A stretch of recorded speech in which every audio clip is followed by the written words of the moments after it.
Mark from the Vintage Gardener. Welcome back to my channel.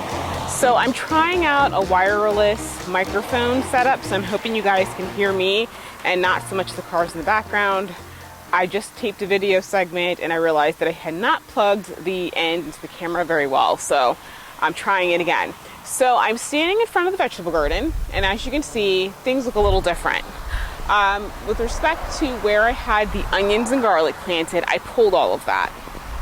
I can tell you that this year was definitely a fail when it came to the onions and garlic. I'm not really sure what happened.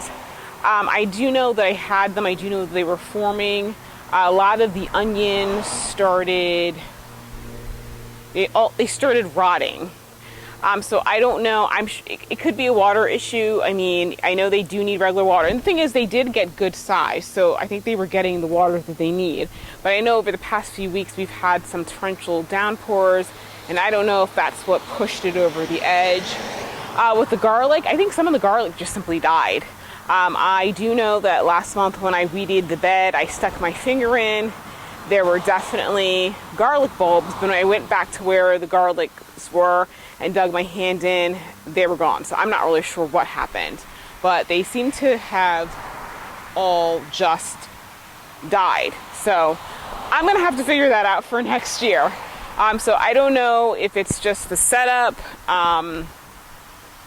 That's what I'm gonna be troubleshooting for next year. I did have other vegetables in the bed, and I think I'm going to have to rework that idea for next year.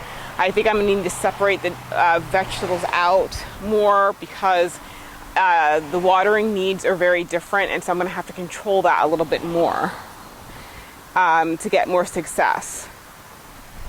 Just give me 1 second, I need some water.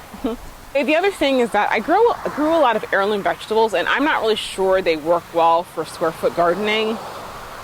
The yields weren't that great, so gardening is all about experimenting. And sometimes you have success and sometimes you don't. And this is one of those times with certain things I didn't. The tomatoes were a different story. Those did well.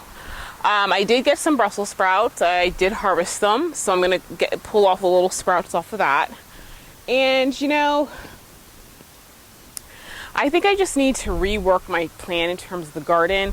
I'm on the north side of my house, and you can see it's around like noon. It's intense. So I don't know I know certain things say they can be full sun, but I don't know if for full sun this is too much sun intensity, and that can definitely have an effect. The other thing is with our growing season this year, we went from nights where it was like freezing, and it wasn't long before we had sweltering temperatures, and plants start experiencing heat stress at like 85, and we really jumped from like cool weather to hot weather. So I think that also had an effect. They weren't able to kind of like get in the ground and kind of get acclimated a little bit before it was like, boom, here comes the sun. So I'm going to take a break. I'm going to go get something to eat. I'm going to deal with the Brussels sprouts, and then I'm going to come back later this afternoon and get some other gardening projects done. So I'll see you guys in a bit.